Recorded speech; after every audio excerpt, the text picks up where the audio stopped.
Hello grade 11th, welcome to my YouTube channel. Today I am going to discuss about the concept of domain and range, how to find domain and range if a function is given. Now you have already aware about so many functions, rational functions, polynomial functions, modulus functions. अब बेटा ये सारे questions हमें आएंगे, ठीक है, और हमने इनकी डोमेन एंड रेंज फाइंड करनी है. सबसे पहले देखो कि डोमेन फाइंड करने का क्या तरीका है, कि डोमेन का मतलब कि आप क्या इनपुट दे सकते हो. सपोज़ अगर मेरा ये फंक्शन है, not suppose, it is already mentioned here, अगर मैं x को 3 पुट करती हूँ, इफ़ x इक्वल्स टू 3, तो मेरा ये function 3 minus 2, 3 minus 3 equals to 0, sorry 1/0 which is not defined. ठीक है, तो इट मीन्स जो 3 है, 3 को पुट करना मेरे लिए क्वेश्चन मार्केबल है, बिकॉज मैं 3 को पुट नहीं कर सकती. जब भी मैं 3 को पुट करूँगी, x को 3 पुट करूँगी, ये मुझे इनफाइनाइट फंक्शन देगा जो मुझे नहीं चाहिए, राइट. तो अब 3 को तो पुट नहीं करना, 3 के अलावा आप क्या क्या और पुट नहीं करोगे. तो चलो मान लो कि 2 पे भी चेक कर लें. अगर आप x को 2 पुट करते हो, 2 माइनस 2, 3 माइनस 2, आपको मिलेगा 0.1, 0. तो 0 तो आपकी आउटपुट आ रही है. हम रियल नंबर्स के बारे में डिस्कशन कर रहे हैं ना, R टू R, इनपुट भी रियल, आउटपुट भी रियल, तो 0 इज़ अ रियल नंबर. तो इट मीन्स कि जो मेरी डोमेन है, इस डोमेन, ये फंक्शन की जो मेरी डोमेन है, डोमेन ऑफ फंक्शन क्या आएगा, आप कोई भी रियल पुट कर दो, कोई भी रियल नंबर पुट कर दो एक्सेप्ट 3. 3 को नहीं पुट करना, क्योंकि जब भी आप 3 को पुट करोगे ये इनफाइनाइट फंक्शन बन जाएगा. 3 मेरे लिए एक बहुत बड़ी प्रॉब्लम है जो मेरे फंक्शन को ख़राब कर रहा है, राइट. तो हम इसको रियल नंबर्स में से 3 को निकाल देंगे, और आप इसको इस तरह से भी लिख सकते हो. रियल नंबर्स का मतलब माइनस इन्फिनिटी टू इन्फिनिटी, इसमें से आपने 3 एलिमिनेट कर देना है. ठीक है, तो ये तो तरीका हो गया डोमेन निकालने का. डोमेन का मतलब होता है क्या क्या इनपुट देना है.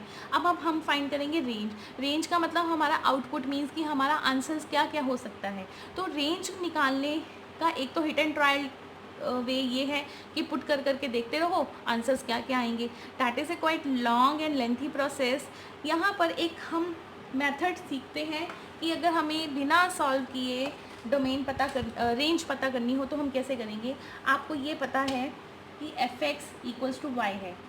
हम ये कहते हैं कि for all x belongings to x there exist unique y. अब बेटा देखो, फंक्शन तो आपको ऑलरेडी दिया हुआ है. अब आपने ये पता करना है ना कि कौन से x के लिए कौन सा y एग्जिस्ट करता है. I am repeating once again, आपने ये पता करना है कि कौन से x के लिए कौन सा y एग्जिस्ट करता है. तो पहले x तो देखें x कैसा होगा, हम x को क्या क्या पुट कर सकते हैं.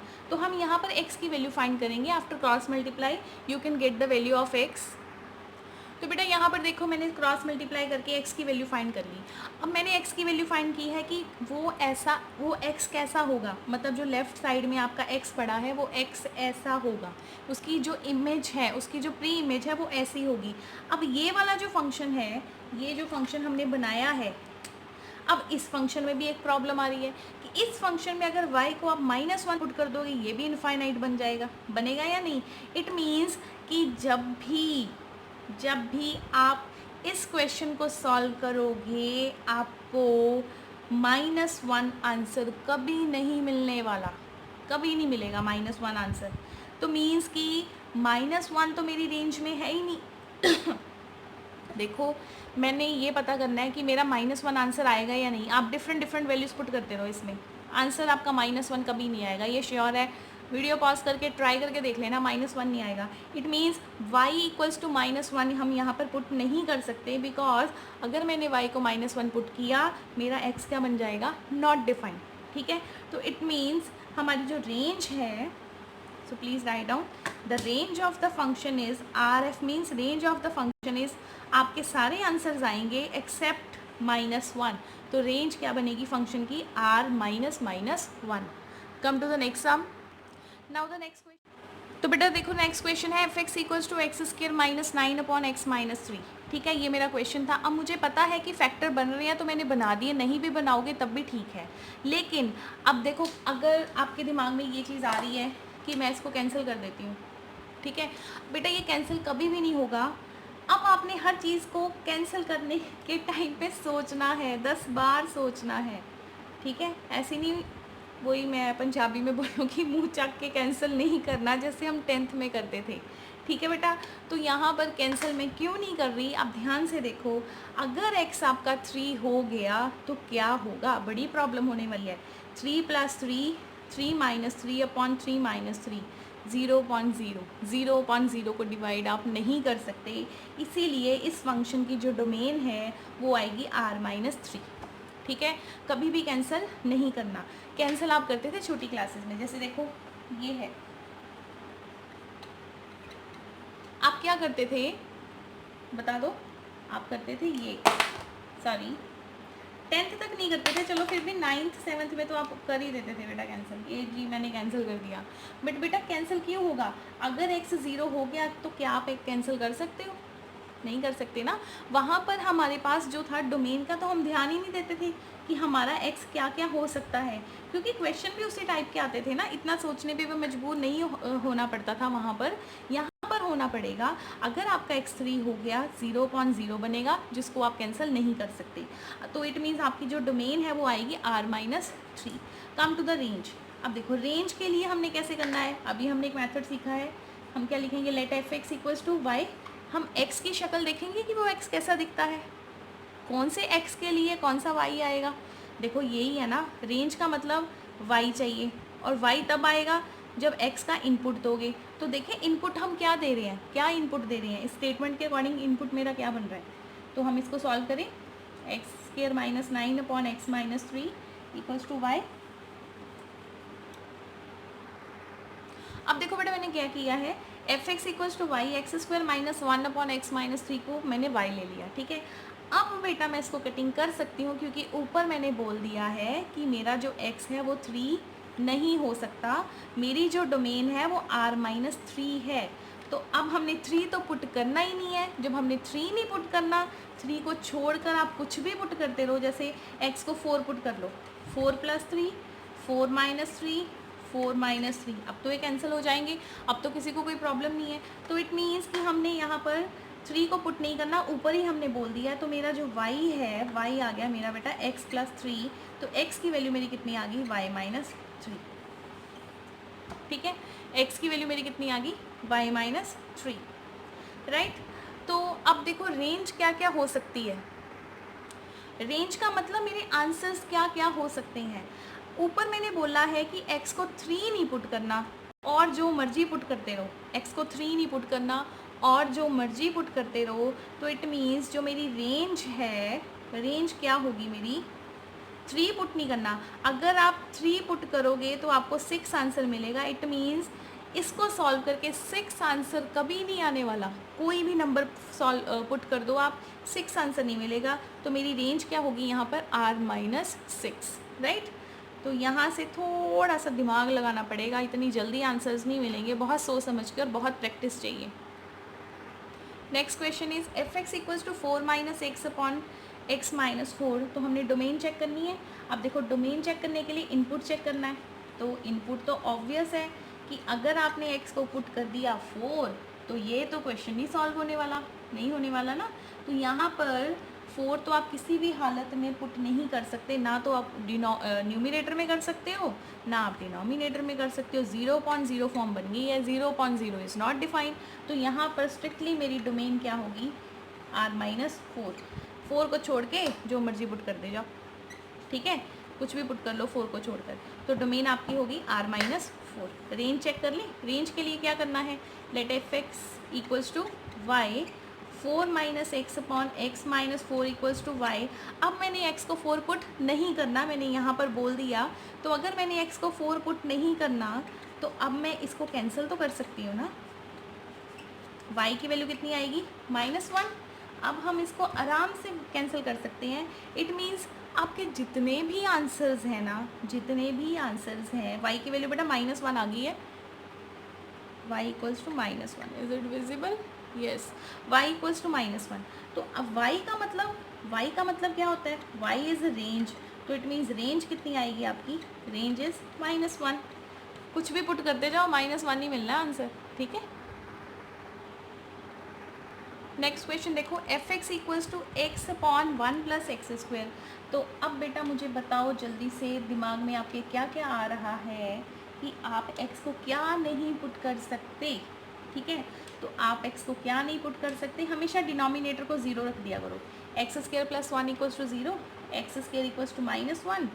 तो बेटा ये तो आ गया कॉम्प्लेक्स नंबर, है ना। तो कॉम्प्लेक्स नंबर में आप क्या करोगे, कॉम्प्लेक्स नंबर में आप तो कुछ भी नहीं कर सकते, आपने तो रियल ही पुट करना है ना। तो आपकी तो ये वैल्यू आ रही है विच इज़ नॉट डिफाइंड, तो इसको तो छोड़ दो। मतलब मुझे नहीं कोई ऐसा एक्स मिल रहा जो प्रॉब्लम क्रिएट करेगा। क्वेश्चन को हिट एंड ट्रायल से कर लेते हैं। एक्स को 1 पुट किया, सॉल्व होगा। एक्स को -1 पुट किया, सॉल्व होगा। देखो ना, 1 पुट करोगे 1/1 + 1, -1 पुट करोगे तब भी -1/1 + 1, क्योंकि स्केयर था ना, इट मीन्स इसमें आप कुछ भी पुट कर सकते हो, आपको कोई प्रॉब्लम नहीं होने वाली। क्लियर। आप इसमें जो मर्जी पुट करते जाओ, आपको हमेशा ही आंसर्स मिलेंगे। So domain of the function is R. Come to the range, range में आएगी problem. Now students, for range what we did, हम लेते हैं f(x = y), f(x = y) लिया, x = y + yx²। अब ये क्वाड्रेटिक बन गई है x में, quadratic in x, right. This is a quadratic in x। तो इसको अब आप कैसे सॉल्व करोगे, हम x की वैल्यू निकालेंगे। आपको थोड़ा सा टफ लगेगा, मैं इसको इस तरह से लिख देती हूँ, ax² + bx + c = 0। a की वैल्यू इसमें y है, b की वैल्यू इसमें -1 एंड c की वैल्यू आपको y दी हुई है। तो फटाफट से x की वैल्यू निकाल दो। तो बेटा यहाँ पर x की वैल्यू आ गई 1 ± (1 - 4y²) 2y।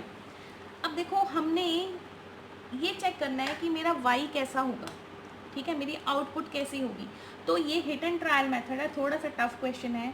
अब आप मुझे ये बताओ कि जो y² है वो हमेशा 0 से बड़ा होगा, 0 या 0 से बड़ा होगा, ठीक है। नेक्स्ट देखो, अब ये स्क्वायर रूट है, this is a square root. अब स्क्वायर रूट में आपको नेगेटिव आंसर तो कभी नहीं मिलेगा, हमने नेगेटिव कॉम्प्लेक्स नंबर्स तो पढ़े ही नहीं है। तो इट मीन्स 1 - 4y² भी 0 या 0 से बड़ा होगा। एग्री करते हो? होगा। 1 - 4y² is greater then 0, squaring कर दो, 1 - 4y²। तो 1 is greater than equal to 4y², 1 is greater than equal to 4y²। ध्यान से देखना बेटा, ठीक है।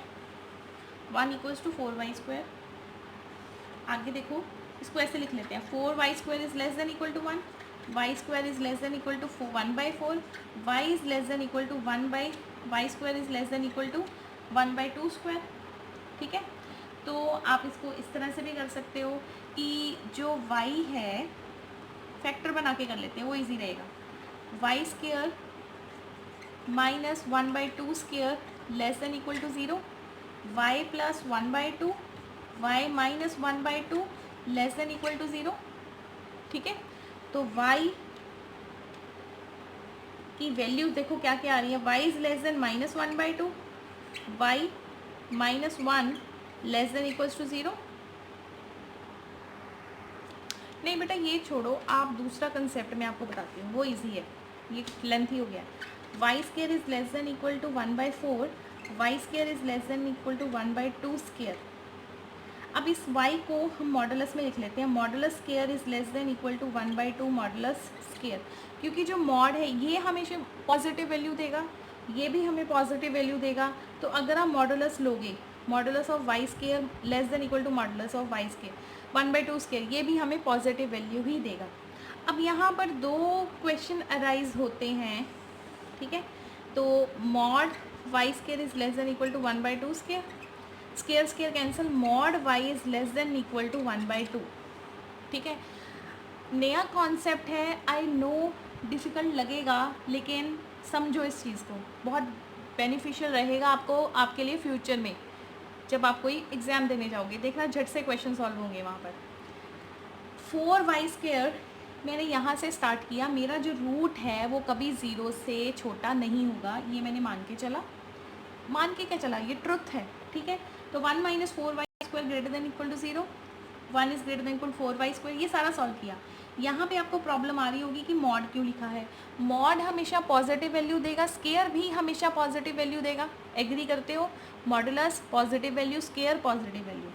इस स्केयर को मैंने मॉडुलस ऑफ y² लिख दिया, कोई प्रॉब्लम नहीं, आई थिंक किसी को नहीं होनी चाहिए, लिख सकते हैं, क्योंकि बेटा -2 का स्केयर भी 4 है, यहाँ पे लिखती हूँ, minus two square is 4, two square is 4, तो modulus of minus two square भी तो 4 ही होगा ना। मॉडुलस में इनपुट नेगेटिव पॉजिटिव जाते हैं, सिमिलरली स्केयर में भी इनपुट नेगेटिव पॉजिटिव जाते हैं, लेकिन आंसर तो पॉजिटिव है।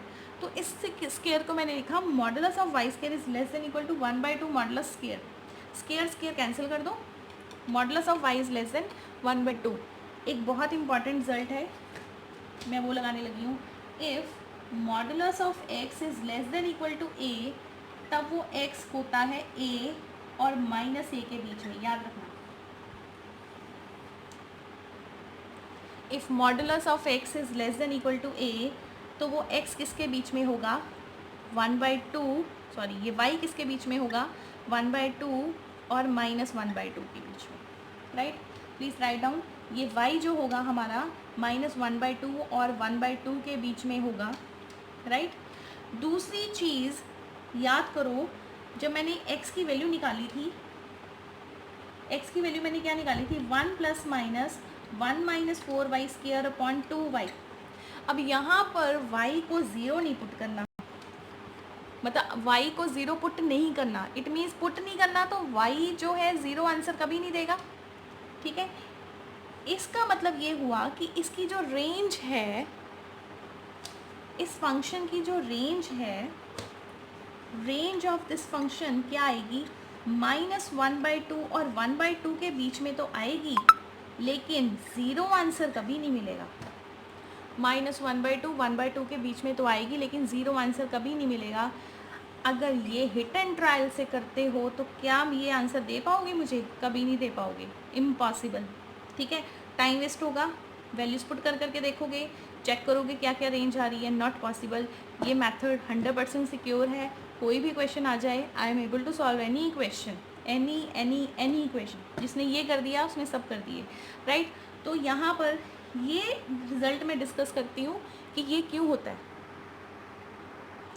देखो बेटा, मैंने मॉड एक्स का ग्राफ ड्रॉ कर लिया, मुझे आता है। ए को मैंने ले लिया 2, ठीक है। मॉड एक्स का मैंने ग्राफ ड्रॉ किया, वो कह रहा है कि मॉड एक्स जो है, ये वाला मॉड का जो ग्राफ है वो ए से छोटा होना चाहिए। ए से छोटा मतलब 2 से कम होना चाहिए। तो ऑब्वियस है ना, जो इनपुट होगा, इनपुट मतलब जो एक्स होगा, एक्स कहाँ से कहाँ तक होगा, -2 से लेकर 2 तक ही होगा, ठीक है। ये जो एक्स लेना है -2 से लेकर 2 तक लेना है। सिमिलरली ये ज़रूरी नहीं है कि ए से छोटा ही होगा, ए से बड़ा भी तो हो सकता है। If mod X is greater than equal to A, equal लगाना है लगा लो, नहीं लगाना तो भी ठीक है। अब वो कह रहा है कि जो मॉड एक्स का ग्राफ है, मॉड एक्स का जो ग्राफ है, ए और माइनस ए से बड़ा होना चाहिए। जब वो ए से बड़ा होगा तो ये वाला इनपुट आएगा, और सिमिलरली अगर वो -a से बड़ा हुआ तो ये इनपुट आएगा। तो यहाँ पे इनपुट क्या आएंगे, x is greater than a and x is less then -a, x is greater than a and x is minus less than a। Suppose आपको ऐसे क्लियर नहीं हो रहा, ग्राफ से क्लियर नहीं हो रहा, तब भी आप देखो कि मैं बिना ग्राफ के करती हूँ। आपको ये तो पता है ना, अगर मेरे पास कोई मॉड फंक्शन है तो इसका जो इनपुट है वो x होगा और -x भी होगा। एग्री करते हो ना, हमने ग्राफ फंक्शन में यही किया था ना, इनपुट x भी होगा -x भी होगा, आउटपुट तो पॉजिटिव x ही आना है। आउटपुट की बात छोड़ दो, हम सिर्फ इनपुट पे फोकस कर रहे हैं। अब मेरे पास दो कंडीशंस हैं, मॉड x अगर less than equal to a हुआ तो क्या होगा, और दूसरी कंडीशन मेरे पास ये है कि अगर mod x greater than a हुआ तो क्या होगा, ठीक है। तो देखो, मॉड x का इनपुट कर दो, मॉड x अगर x हुआ तो x is less then a, अगर ये -x हुआ लेस देन a, ठीक है। तो ये क्या बना, x is less than equal to a and x is greater than equal to -a। Inequality change हो जाएगी ना अगर आप नेगेटिव साइन को चेंज करोगे। x a से छोटा है, -a से बड़ा है, तो यही चीज़ बनेगी, ठीक है। x is between a and -a। Clear है, क्लियर हो गया ना। इनपुट आपने दो ही इनपुट देने हैं, मैं दोबारा से लिख देती हूँ if it is not very much clear. Input आपके दो ही होंगे, x less than equal to a और minus x less than equal to a. इन दो इनपुट के अलावा तो नहीं कुछ होने वाला। अगर x less than equal to a, यहाँ तो कोई प्रॉब्लम ही नहीं है, इनइक्वालिटी चेंज कर दो, x greater than equal to a, तो ये क्या बना, x a से तो छोटा है और माइनस ए से बड़ा है, यहाँ पे माइनस आएगा, minus a, x is greater than equal to minus a. ठीक है, इधर आ जाओ, इधर क्या है देखो, ये भी ऐसे बड़ा इजीली बन जाना आपका। इनपुट दो ही होंगे, x ग्रेटर देन ए और माइनस एक्स ग्रेटर देन ए। ठीक है, अगर x ग्रेटर देन a हुआ तो ठीक है, और अगर माइनस हुआ तो ये बनेगा। इट मीन्स अगर आपके पास modulus of x greater than a हुआ तो आपके पास दो ऑप्शन बनती हैं, या तो x a से बड़ा होगा या फिर x माइनस a से छोटा होगा। बहुत जगह ये क्वेश्चन रिज़ल्ट यूज़ होता है, इसको बहुत अच्छे से करो। ठीक है, ग्राफ ड्रॉ करके करो। So I think it's enough for today. एक क्वेश्चन मैं देती हूँ, इसका आंसर कमेंट बॉक्स में देना। What is the domain and the range of a function fx equals to 3 upon 2 minus x square? Please answer in comment box. Right? So I think it's enough for today. Thank you.